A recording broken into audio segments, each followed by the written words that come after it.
Hey, what's up, guys? Here on the Fire Sports Pod, where everything we do here is fire. You guys know the drill. So let's get right to our show I have for you guys today. We are currently on TikTok Live, as well as this is going to be posted on YouTube and Apple Podcasts and Spotify. You guys can check it out on those platforms. Don't forget to share the live, like the live, drop a follow as well. Let's get right to it. So first up, we have on Recap Monday, Season 3, Episode 31. We have a lot to get to here. And we are going to be talking some NBA, most likely strictly NBA, maybe some MLB content, but we'll keep it jam packed mostly to the NBA. What's up, Aiden? In the live chat, just liked my live. Appreciate that, my guy. But let's get right to it. So first up, NBA Finals. Celtics are up 2-0 in this best of 7 series. If you're a Celtics fan, you're loving life. If you're a Mavericks fan, you're hating life. But at the same time, there are still 2 more potential wins that Boston can give up to Dallas if Dallas needs to win 2 straight in Dallas to keep this series under control. If Dallas does not win 2 straight games, I should say, this series will be eventually over in 5 games. It will be a gentleman's sweep as the Celtics will get that illustrious title that's been avoiding them and eluding them for so long. And they finally would get the 18th championship to be move past the Lakers as the most historic and winningest franchise in NBA history. But this is what's going to happen, and this is how the Mavericks win and prevent the Celtics from doing that. It all starts with the greatness of Kyrie Irving. It has nothing to do with Luka. It has nothing to do with Luka because Luka's doing everything. It has everything to do with the second star on the Mavericks, and that's Kyrie Irving. As potentially the best second star in the history of the NBA in Kyrie Irving, the best dribble of all time, one of the best scorers, if not the best scorer in basketball in Kyrie Irving. It is all about Kyrie. If Kyrie does not come to play in Dallas, the Mavericks will lose in a gentleman's sweep. They're going to get one. The problem is that will they get two? That's the problem. Victor says Celtics in 5. Sorry, dude. If they win game 3, then Celtics are in 5. If they lose game 3 and 4, then we'll go with Mavericks. Sorry. But yes, Celtics have all the momentum. Drew Holiday's playing like an MVP, Finals MVP caliber player. To be honest, if this was a best of 3 games, I would pick Drew Holiday as my MVP for the Celtics. Even more than Jaylen Brown. Just the defense. The 26 points he had last night to lead the Boston Celtics. He has been playing fantastic this entire really postseason. Defensively, he has been an anchor. If you look at the Pacers series, there's been numerous times in that series where the Pacers had it, and it was because of Drew Holiday's defense with Jaylen Brown combined. Jason Tatum has been playing his best defense, I believe, of his entire playoff career this year. Even though he's not scoring that much, his defensive caliber has been amazing. And if he keeps with that in Dallas, it's wraps, and Celtics will win in 5.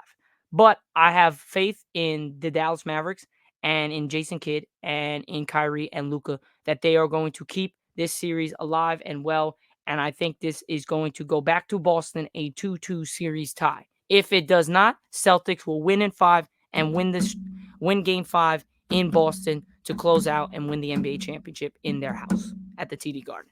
And what a way it would be to go back to Boston to beat Dallas and Kyrie in Boston and to raise the 18th banner and the trophy in Boston at the TD Garden. It would be great. Great atmosphere, and you would have to respect the Celtics. I hate the Celtics. I'm a Lakers fan, diehard Lakers fan. I'm a LeBron fan as well.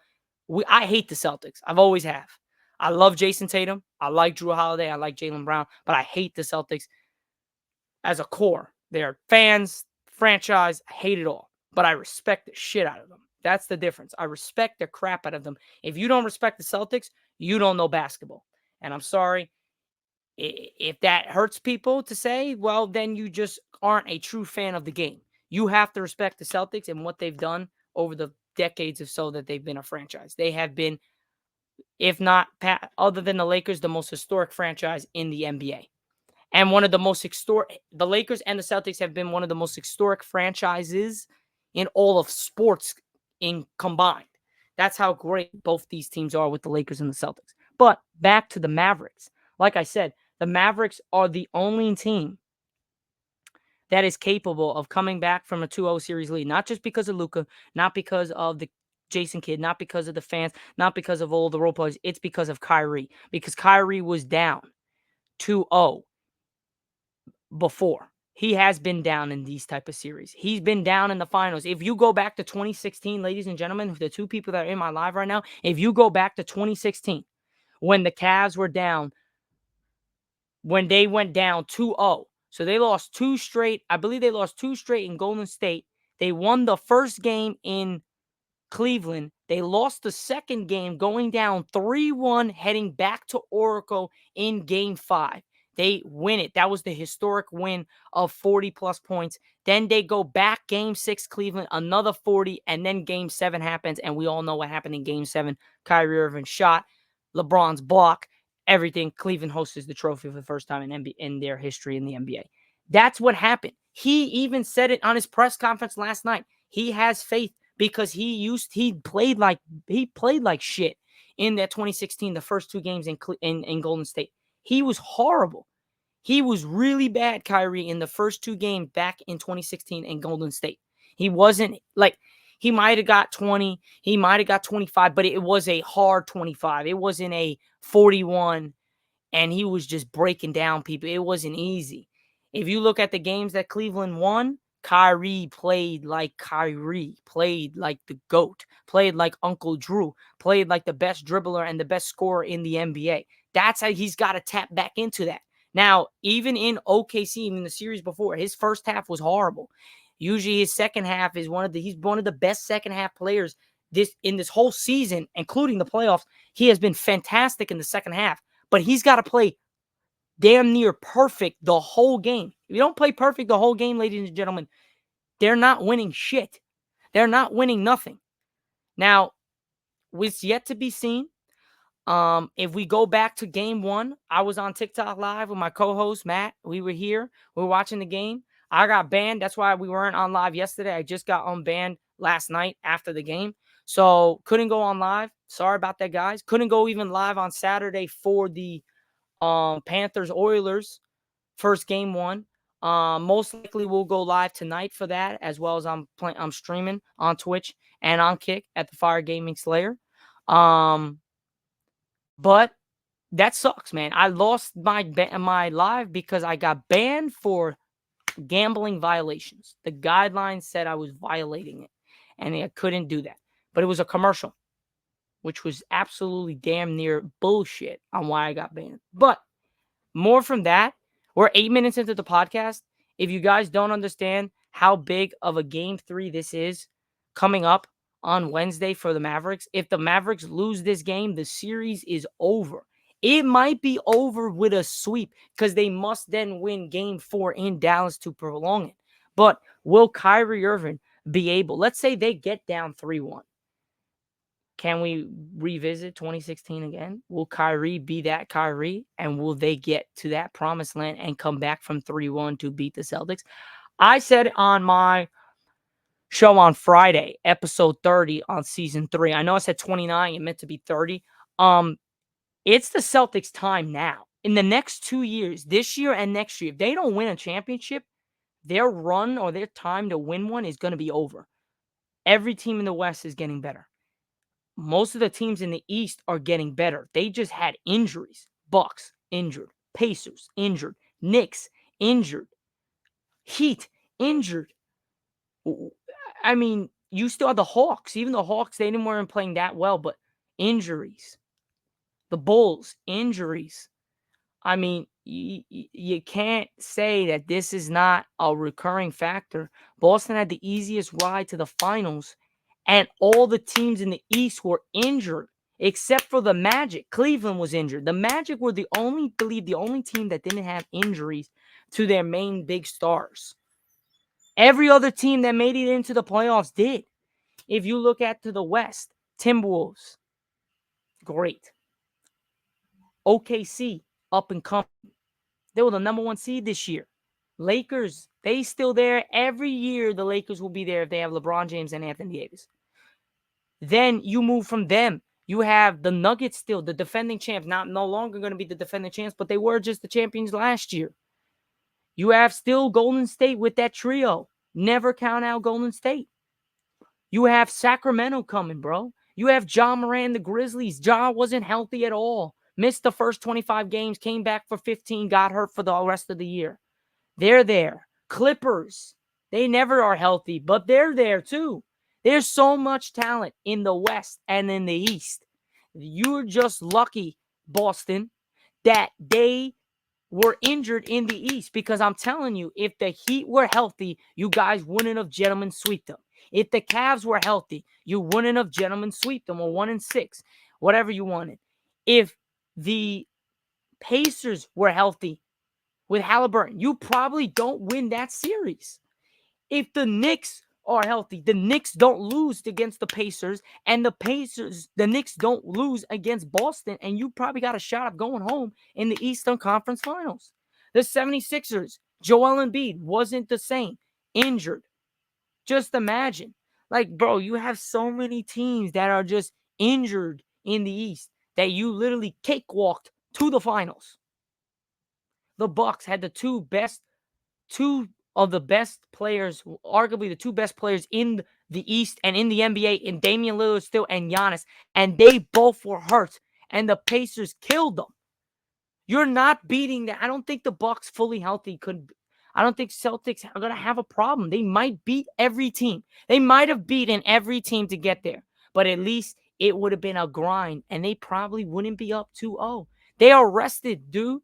Like, people don't realize they are rested. If you look, I'm going to share the screen right now. If you look at the playoffs, right? So the Celtics won against the Heat in 5. They won against the Cavs in 5. They won against the Pacers in 4. They lost 2 games this whole postseason. The Cavs were hurt. The Heat were hurt. The Pacers were hurt. The Magic were the only team in the East that didn't have any injuries. The Bucks were hurt against the Pacers. The Knicks were hurt against the 76ers. The 76ers were hurt against the Knicks. The Knicks were hurt against the Pacers. The Pacers were hurt against the Celtics. Bro, it's not, we ain't making it up. And then in the game that we have in the finals right now, Mavericks versus Celtics, Luka is not 100%. So how could you say that, oh yeah, the Celtics are the better team and they have been the best team when they haven't played any team fully healthy? They're not playing the Dallas Mavericks fully healthy. You know why? And if anyone has a problem with it, just look up the injury report on Luka Doncic. You also could look at Luka literally before the game for the national anthem is literally has a towel wrapped and crap around his chest, on his thigh, on his ankle. Bro, this man is wrapped with so many wraps and tape. It's ridiculous. And you're telling me they didn't cakewalk to the finals? That's bullshit. They cakewalk to the finals. It's not even funny how they cakewalk to the finals. So before all the Celtics fans clown me, you have to look at it from that perspective. Every team but the Magic were hurt in that series. Every team but the Magic were hurt. Even the Mavericks right now are hurt. Not 100%. Luka's not 100%. You can see he's still dropping 30. But there is no way that any Celtics fan can tell me you did not cakewalk to the freaking NBA Finals. There's no way. It's physically impossible. Look who the Mavericks had to play. The Clippers. The Thunder. The Timberwolves. That is a legitimate playoff. That's a legitimate playoffs. Because you know why? They played the Mavericks. I mean, they played the Clippers. The Clippers, yeah, you didn't have Kawhi, but Paul George is still a monster. You had James Harden, you had Russell Westbrook. Like, bro, there's no way that's the cakewalk. Sorry, there's no way. James Harden's still a scorer, Russell Westbrook's still good, and Paul George's still there. And their role players are amazing. They won in 6. They play the Thunder, the number 1 team in the West. Chet Holmgren, Josh Giddey, Shai Gilgeous-Alexander, Williams. I mean, Lou Dort. The list goes on and on. That's a starting 5 right there. That's not a cakewalk. They won in 6. They played the Timberwolves, the team that beat the defending champs in the Nuggets, and that swept Kevin Durant out of the freaking playoffs in the Suns. They played them. They won in 5. You had Anthony Edwards, arguably the best player in the NBA behind Luka, if not with Luka. Karl Anthony Towns, one of the best bigs, if not the best big three-point shooter in the NBA. Then you had Rudy Gobert, Defensive Player of the Year. Do I think he should have won? No, but Defensive Player of the Year. McDaniels, one of the best wing defenders in the NBA. Mike Conley, one of the most underrated point guards in the NBA. That's not a cakewalk, and they won in 5. And every game except for one game, I believe the last game, was a close one. That's not a cakewalk. I'm sorry. It's not a cakewalk. Let's go over the Heat. Jimmy Butler was hurt. Never had a shot. Cavs. Donovan Mitchell got hurt for the last 3 games or 2 games. Never had a shot. Tyrese Halliburton got injured in game 2. Didn't have a shot. And there's other injuries. I'm just naming the 3 biggest stars out of each of those teams. Mavericks right now, Luka's not hurt. Luka's still playing, but he's not 100%. That's it. Damian Lillard and Giannis hurt against the Pacers. Joel Embiid hurt against the Knicks. Jalen Brunson fractured his hand against the Pacers. OG hurt. Mitchell Robb hurt. Pacers versus Celtics. Tyrese Halliburton hurt. A couple other players were hurt. That is a cakewalk. That is the definition of a cakewalk to the NBA Finals. And if you think otherwise, you are smoking crack and you are delusional. It's not even close. That is the biggest cakewalk in the NBA Finals. Has been. And if they win, congrats to the Celtics. Exactly. Even Aiden just said it in my live. The Knicks have been hurt all year, and it's amazing they made it even that far. Exactly. Proves my point. Cakewalk to the fucking NBA Finals. That is why the East gets the shit that they get. But this time, they had the potential. They had all the players. They just all got hurt. And you can't do anything about that. It happens. It's part of basketball. It's part of sports. People get hurt. It is what it is. Give the Celtics their flowers. But there's no Celtics fan, a real basketball / Celtics fan, that can't tell me this was a cakewalk to the finals. You can't. So this is why I think the Mavs and Kyrie are going to show what happens when you mess and you push the buttons of Kyrie. Kyrie's going to come alive the next 2 games. But because if he doesn't, the Celtics might even sweep the Mavericks in Dallas. It's all on Kyrie, and I hate it because I met Kyrie over the summer at the More Than a Run in St. Peter's. That's my guy. I love Kyrie. A lot of people, my family said, oh, I always hated Kyrie. I never hated Kyrie. Never. Never once hated Kyrie. Kyrie is the bona fide X factor in this game. If he doesn't come to play, the Celtics will win and close it out in Dallas in 4. It's going to be a sweep, and it's going to be one of the worst NBA Finals we've watched in a while because it's not going to even be close. The Celtics will blow out the Mavericks in the next 2 games if Kyrie does not come to play. And it sucks because it shouldn't be all on Kyrie. But, man, those role players are playing like straight ass. They are literally ridiculously horrible. Derek Jones can't shoot for shit. P.J. Washington can't hit a jump shot for his life. Lively's been playing terrible. Gafford has been playing bad. You got one guy in Luka who has dropped 30 in back-to-back games. He had 32, 11, and 11 last night, and you still lost. That shows you Kyrie has had 12 and 16 points, and his shooting, he's missed 10 or more shots in the last 2 games. That is unacceptable. Unacceptable. We knew Luka was going to bring it. But what happened with Kyrie? I think what he said in the press conference was great. We learned what the NBA Finals is about. We learned about us. Now we got to put it all together, and we got to come back home to Dallas, and we got to punch Boston in the mouth.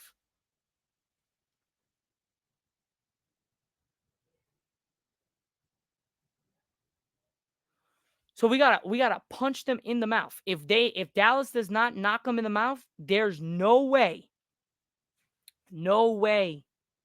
Boston will lose this series because Boston is coming in hot, man. They're coming in hot. If they don't come in hot, then Dallas has a shot. But I think they're going to come in hot. They want to win this. They want to get home. They want to get out of there. They want to win. Celtics got to win this year or next year. If not, their window of opportunity is gone. But we've been 20 minutes into the show. We went over the recap Monday, went over the NBA Finals. So let's hit up some NHL, man. Panthers cruised through the Oilers. I'm going to do more of this on Wednesday because we got game 2 happening tonight. So Wednesday on season 3, episode 32, we'll have more on the NHL. But right now, we're going to skip it from the NHL. We're going to actually move to to Dan Hurley. And we're going to talk my Lakers. I know you guys be like, man, you always talk about the Lakers, but Lakers have been in the discussion. You got you got the best so-called Mount Rushmore of basketball and LeBron James on your team. You got Anthony Davis, one of the best big man scorers and defenders in the league. You still got a coaching problem. There's no coach. So we got to look at that. Dan Hurley, man, he was supposed to be our Lakers coach. Everything looked promising yesterday. Oh, he was very impressed with the Lakers. All this. But again, the Lakers did it again. They lowballed him, man, with the money. They lowballed him. No, but see, yeah, Dan Hurley made a good decision. No, I think he made a good decision because you got to move your family. You got to realize that he's leaving all the kids that came back for him. But man, the Lakers lowballed him, Aiden. They were supposed to give him $100 million for, I think, a 6-7 year long run. So that's, if I do the math, if we gave him a 6-year, $70 million offer, that would be $12 million a year. If you look at it, if we would have gave him $100 million over a 7-year thing, you're talking about probably almost close to 16, 17 mil. That's more like it. I think he leaves Uconn for that money. But we lowballed him again.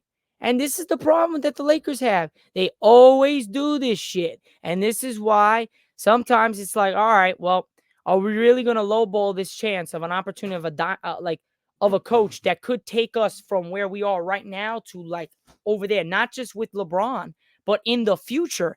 And that's what we didn't consider. And we decided to try to see if we can lowball him, see if we can get the win here. And that's not exactly what happened. So when you look at it, if you look at everything that's happened over the last 48 hours, there's been a lot of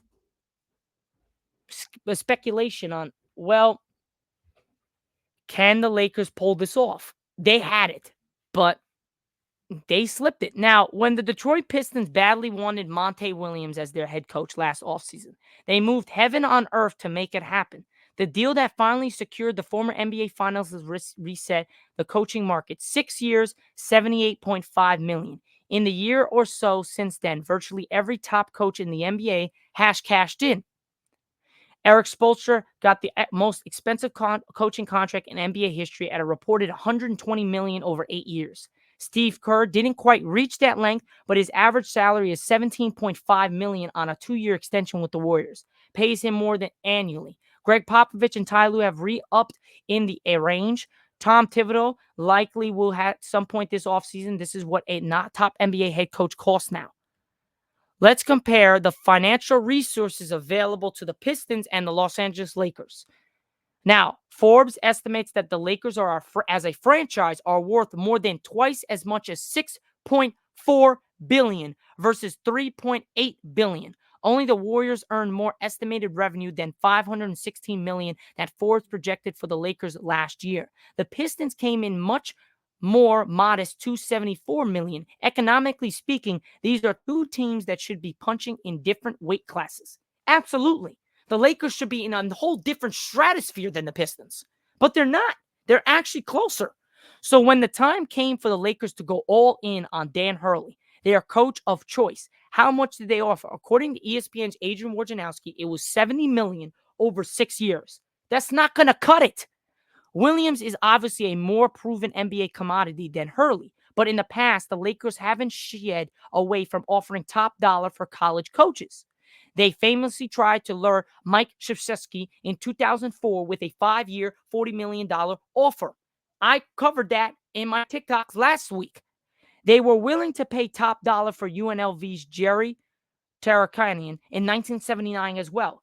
These pursuits came with Dr. Jerry Buss at the helm. The elder Buss also happily paid Phil Jackson at the top of the market to take over the Lakers in 1999 and then again in 2005. So again, it looks like Jeannie Buss ain't doing what she should have been doing, what her father was doing. But coaching has been a persistent problem during Jeannie Buss's era.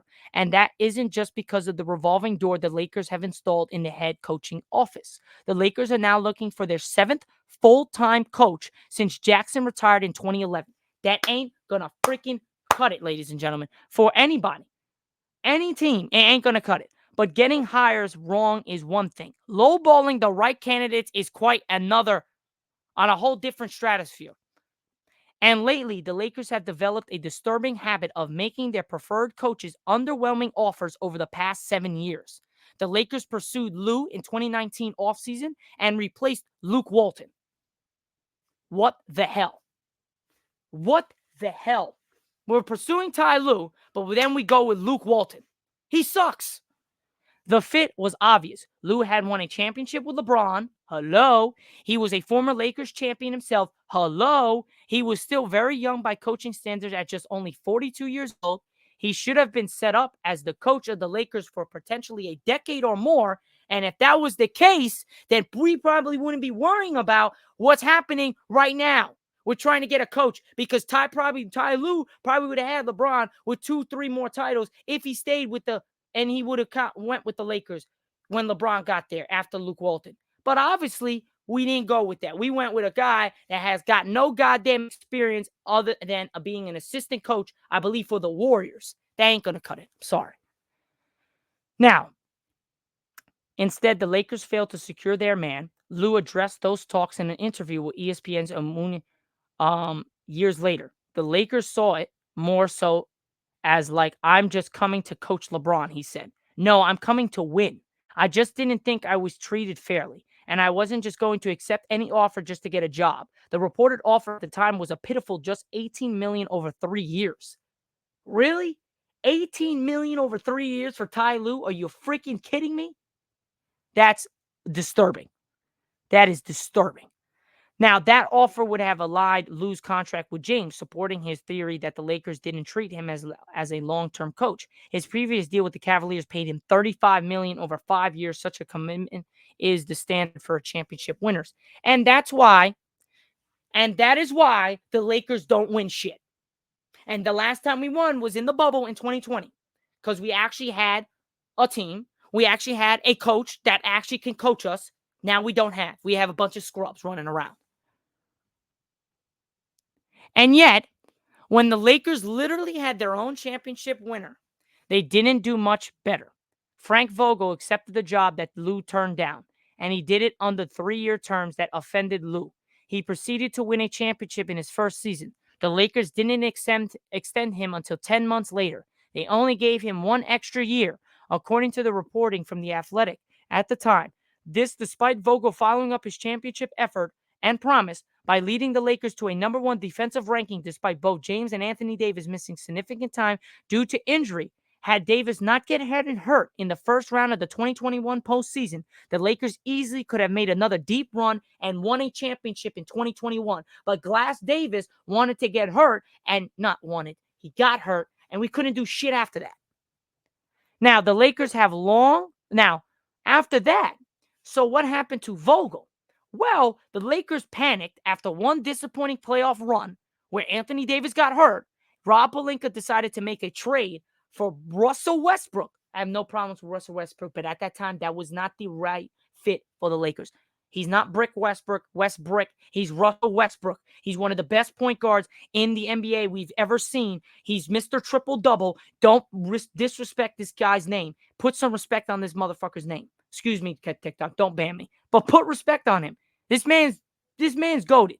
Now, it's not the right fit, though, with LeBron James and Anthony Davis. It just wasn't going to work. I knew it. It was exciting, but I already knew it wasn't going to work.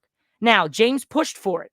When that trade blew up, neither Pelinka nor James faced the consequences for it. Vogel was scapegoated for bad decisions the rest of the organization made. hey, at least getting rid of him was relatively cheap on that 1-year extension. The Lakers have long been willing to pay for the best talent on the floor. They have now paid the luxury tax 3 years in a row with James and Davis at the top of their roster. But the Lakers have also never, ever been known for making similar investments and behind the scenes personal. Head coach was at one time an exception. Lately, it hasn't been. Now, there is no telling if there was ever a figure Hurley would have taken to coach the Lakers. It's entertainingly possible that the chance to win a third consecutive national championship, coupled with his deep Northeastern roots, meant that there was no offer he ever would have taken to coach the Lakers. Now, that's a possibility. But my thing in my head, that ain't the possible. I don't think that's a real thing.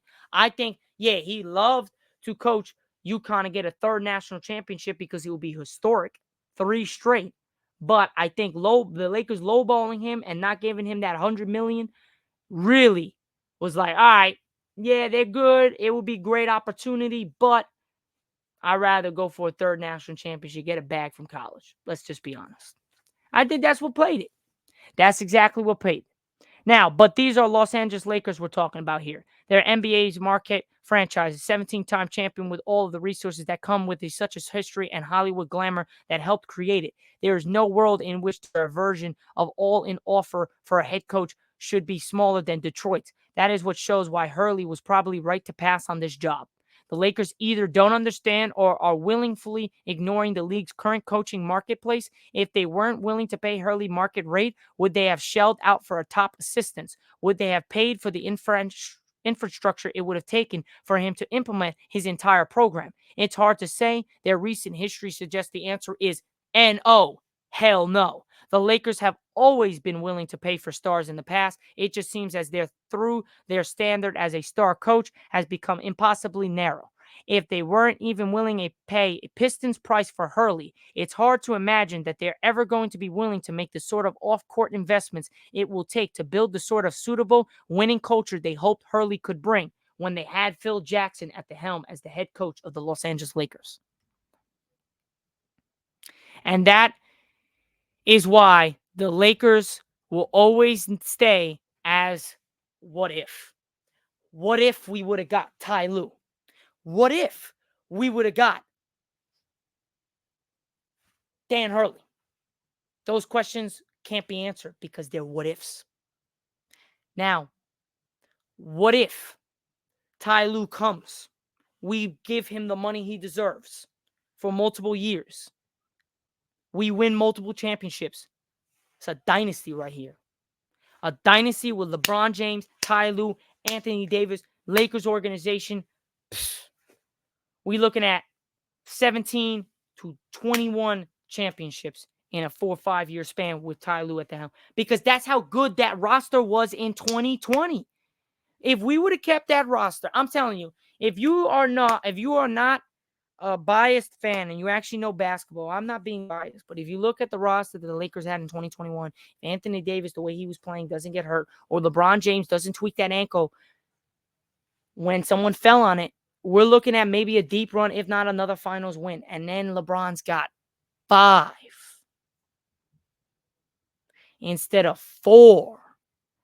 Then we looking at trying to tie Jordan for 6.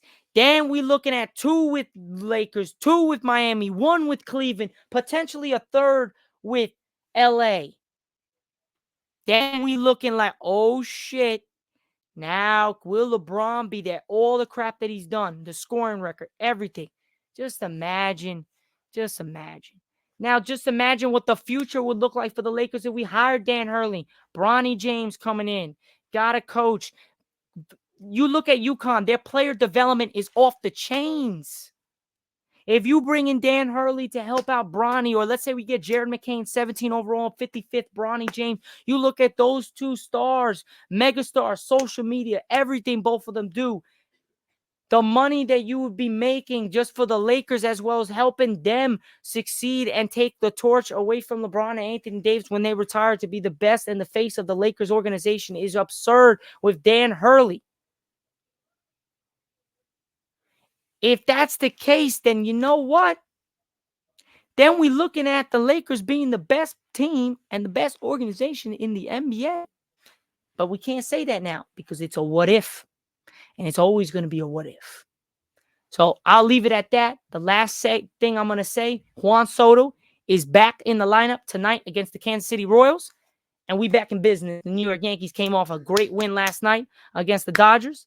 They lost the series, but they got off a big win last night, and they pushed it. Now Juan Soto will be back in the lineup, and he's at the DH tonight. He's going to do some damage at the DH spot back with the Yankees where it should have never left. So I'm happy he's back, but that's pretty much it. Like I said, game 2 tonight for the Panthers and the Oilers.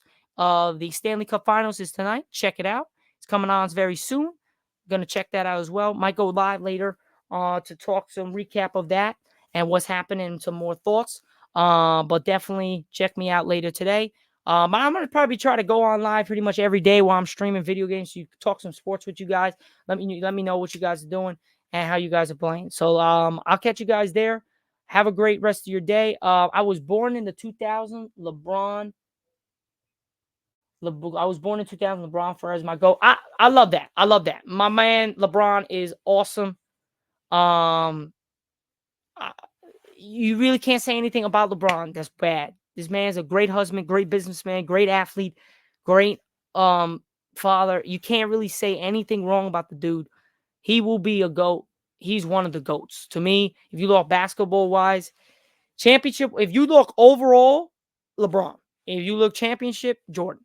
That's how I have it.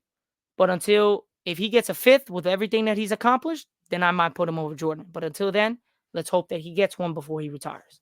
But other than that, yeah, Aiden, stream your games on here for real. I don't know how people do that. If someone can tell me, how do you, you know how you see yourself and then you see the game that's happening? How do you do that? Because I'm new to the TikTok live and all that crap. And I'm not really I stream on Twitch and Kick, but I don't know how to put the live so that someone can see me and the game. So do you put it on the Xbox? So you download TikTok and you put your account and then you go live on the Xbox, which will go live on on the camera that I have here, which will see my face. Apply from Streamcast. I think I have that. I have let me see actually. Let me see what I got. All right, but I'm going to end the show. I'll talk to you guys in just a second after the thing. But other than that, guys, that's pretty much it for my show here on the Fire Sports Pod. This is Season 3, Episode 31. We are almost done with Season 3. We got 4 more episodes, and we out. I believe next Monday will be our 32. No, next Wednesday will be our Season 4, or Friday will be Season 4 next week. So next week will be Season 4 kicking off, man. It's just over a year. Can't believe it. It's been a great ride. Let's keep going from here. Other than that, guys, I'm your host, Zack Jackson, here on the Fire Sports Pod. I'll be having a special guest on Wednesday and Friday, so tune into that. I'll catch you guys later. Peace out.